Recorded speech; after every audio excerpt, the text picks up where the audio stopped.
Good morning, ladies and gentlemen. I will make my presentation in English, and I was told there is a translation facility, so please equip yourself if you think you'd like to.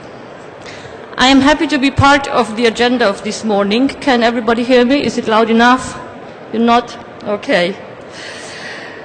As said in the agenda, I'd like to split my presentation in two parts.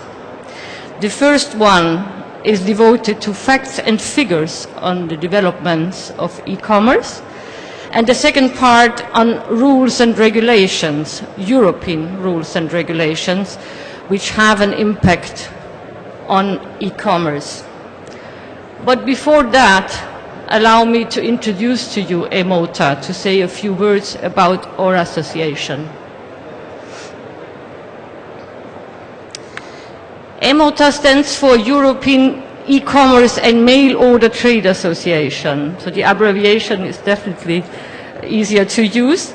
EMOTA was already founded in the 70s, so quite before the advent of the internet, at that time with a focus on catalog business. And then over the decades, with the technological development, more and more distance sales channels added to mail orders. And now, as you can imagine, the focus is more and more on e-commerce.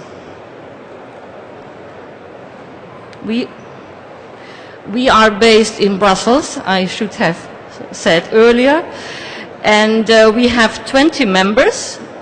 We have also a member in Spain, it's ADigital, Asociación de Economía Digital. We have regular meetings with our members. We are a platform of information between them, and we have also started in 2010 a business partner program. So far we have 5 business partners, which are the Belgian Post, bpost, Swiss Post International, Trusted Shops. This is a company that runs a guarantee scheme for websites active in various countries, and Maestro International. And we are confident we will soon have more business partners. So, let me start now with the facts and figures part. E-commerce is growing. This is nothing new to this audience. We all know that, but maybe you are interested in seeing at what pace. You can see on this slide that the development is fast. Within 6 years, there have been an increase of online purchases on EU average from 20% to 40%. These are data from Eurostat, the European Statistical Office, and they are based on a consumer survey. So this is the percentage of individuals who ordered goods or services in 2010 on the internet. As I said, this is the average figure, and later on I will show you how the distribution is per country, because this is quite different. But let me show you first what that means within total retail. These are data showing you the share of distance sales in total retail sales.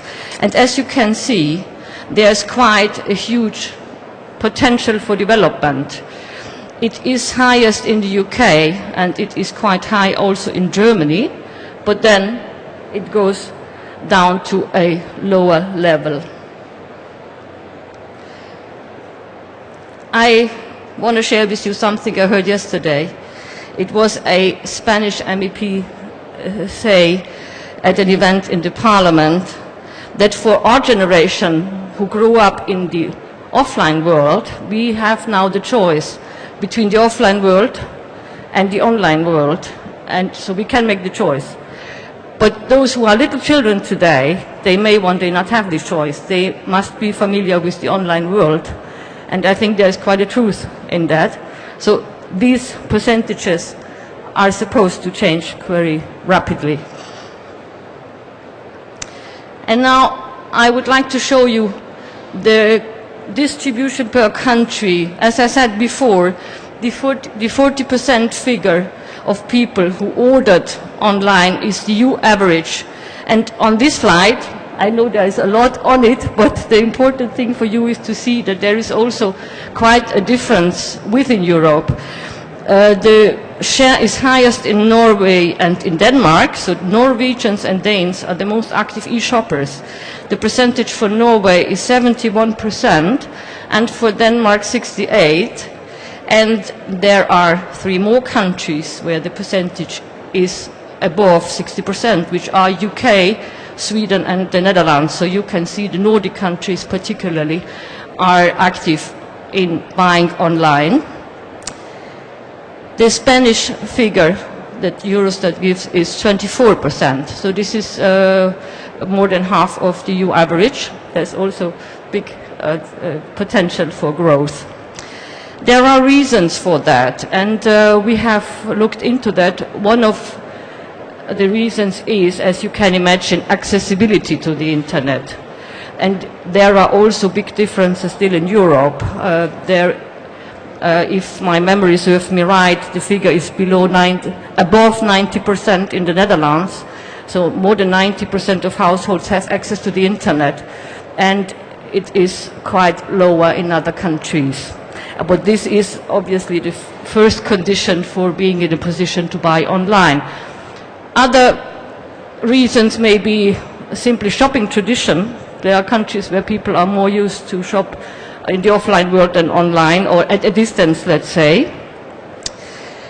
Climate, I wonder whether it is a reason. If you look on those data, maybe when it's -20 outside, you are happy when you can do your shopping from home. And also important is the functioning of the delivery service when it comes to the purchase of goods. Now I want to show you what buy people online. You can see, I hope it is not too small, the letters are not too small, on top are holidays. They account for more than 20% of what people buy online. And then clothes and sports goods also are popular products for online purchases, and books and magazines. In blue you have the 2006 figure, and in red the 2010 figure. There is no data for medicinal products for 2006, but this is because they are not available, and that doesn't mean there wasn't any sales at all. And to finish the part on the data, cross-border online purchases in the EU are increasing as well. Why do we observe that? It has a lot to do with the European Union's ambition to create a single market across Europe. So what the European Union has in mind is that everybody should be able to buy all over Europe under the same conditions that they have at home, and vice versa for traders. It should be possible to sell into every country under the same conditions as you do that in your local market. So as you can imagine, this is still a lot of theory, even though it should already work, and the legislator is working hard on that. You can see here on this graph, more than 30% buy from local companies, but only 9% do so from another country, from another European country. And the ambition, as I said before, of the European Union is to increase this figure. They look very much into the reasons why that. And that brings me straight into the part on rules and regulations. With the speedy growth of e-commerce, the question arose whether the EU legislator has to intervene into the development, to encourage it, to control it, or whether, and if they should, to what extent. I heard yesterday again someone say from the European Commission that e-commerce is a complement. It is to the offline sales channels. It is just another retail channel. And there was a member of the parliament reacting by saying it is not just a compliment, it is a factor in itself and it needs control. So you see there are divergent views on how to deal with internet, but I called it here for that purpose. The genie is out of the bottle, and how can we grasp it? Is there a need to put it in a frame, or should we leave it up to the market to find the right development? There are concerns on both sides. Consumers are afraid whether their rights are sufficiently protected in the online world, at least to the same extent than in the offline world. What happens when something goes wrong?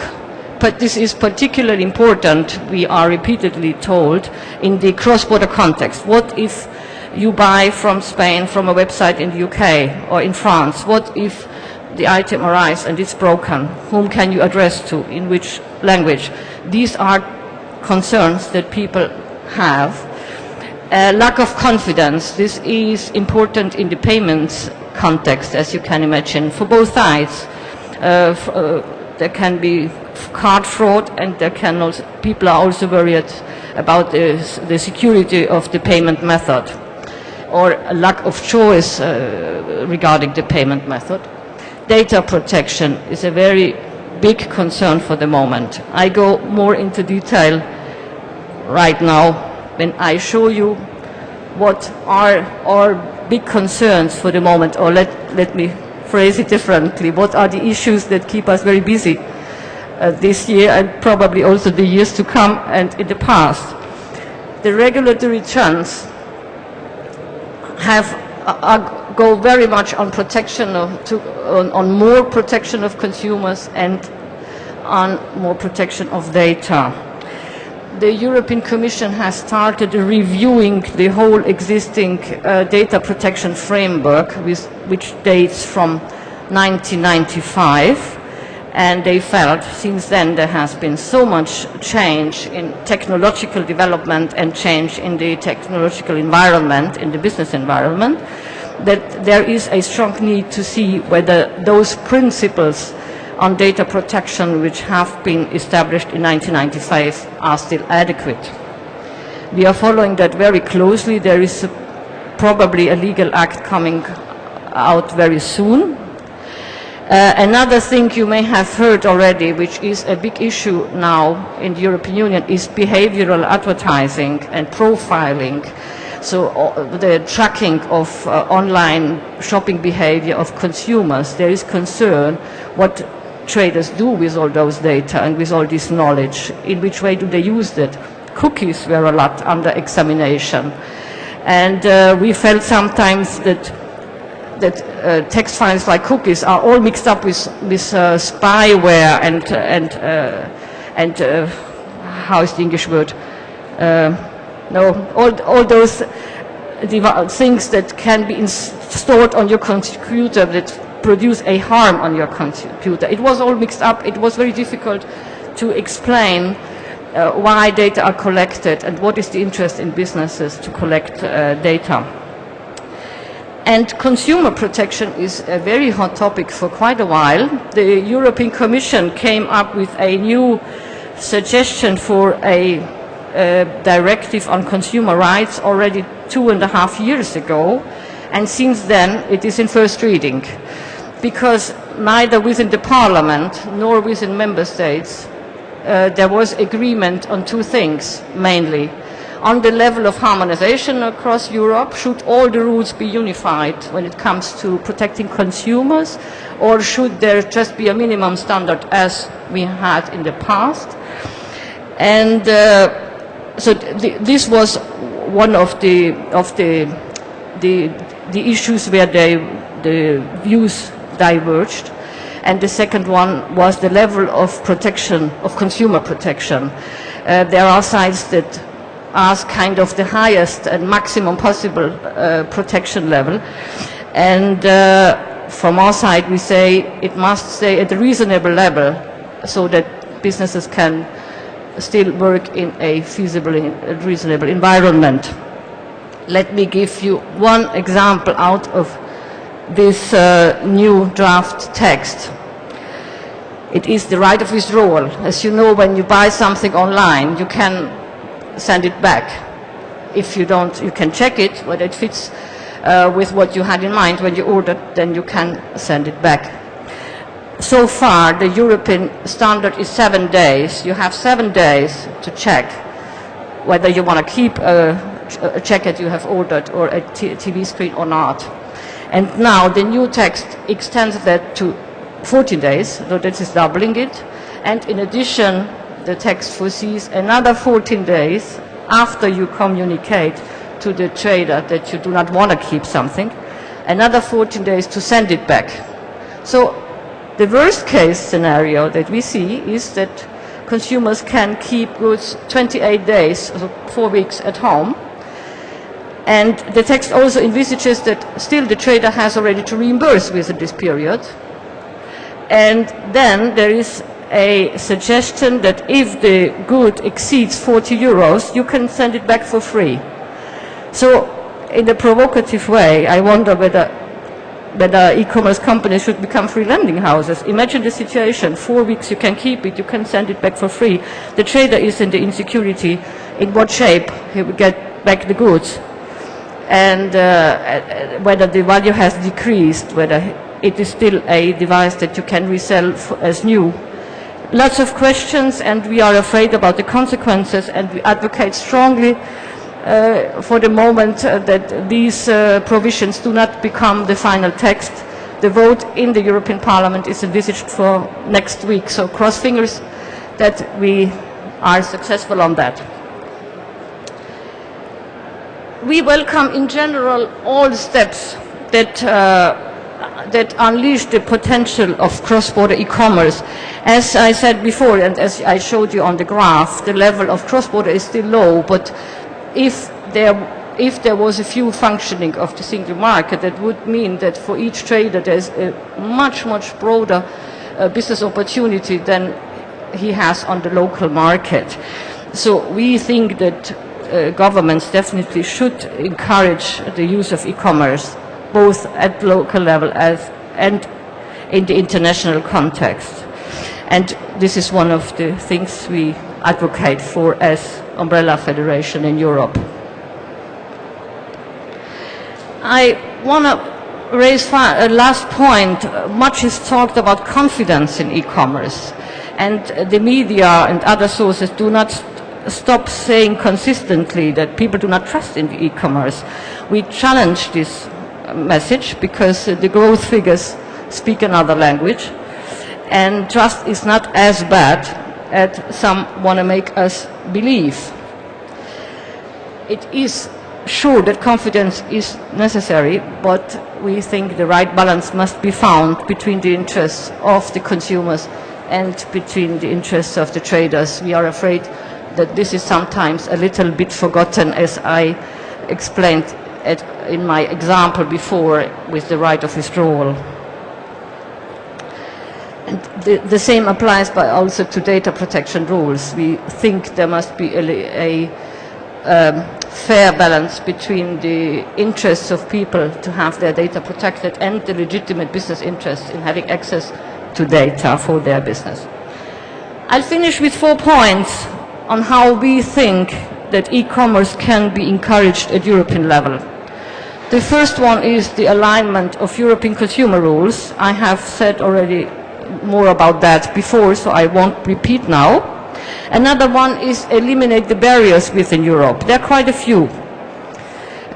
One is certainly the legal fragmentation, meaning that if you're a trader and want to serve other countries, you must be familiar with the laws which are enforced there. Otherwise, you risk to be sued or to be in breach of law. And this is particularly difficult for small and medium-sized enterprises. They do not have the resources to invest in the other countries to have the necessary knowledge. But the different laws is one thing, then you have different technical requirements on products, you have different fiscal rules, you have different VAT rates from north to south and west to east, and you have different reporting systems.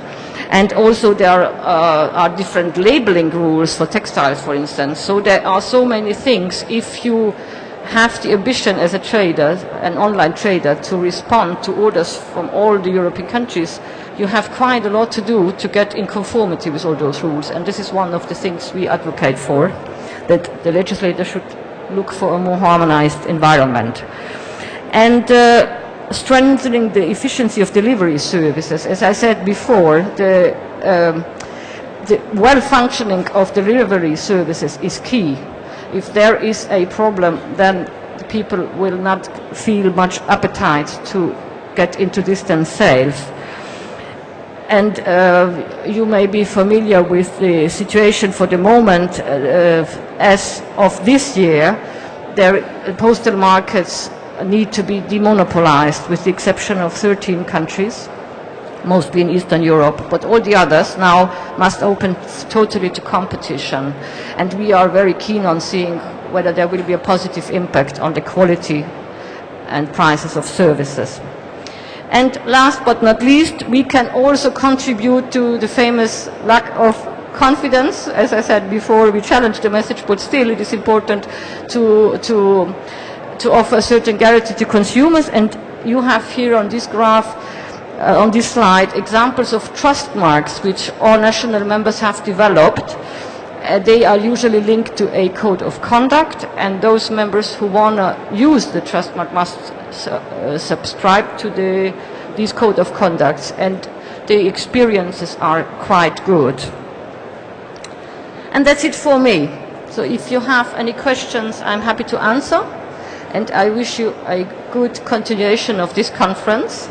And I invite you to visit our website. Oh, I'm so sorry. I forgot to show you the slide I talked about. Nobody made a sign.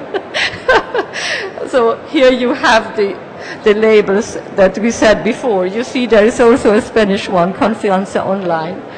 These are just examples. It's not all that exists, but they are quite successful usually, and I think this is a good thing. I heard an argument from the side of consumer protectionists that there should not be a jungle of trust marks outside. It can be more confusing than helping.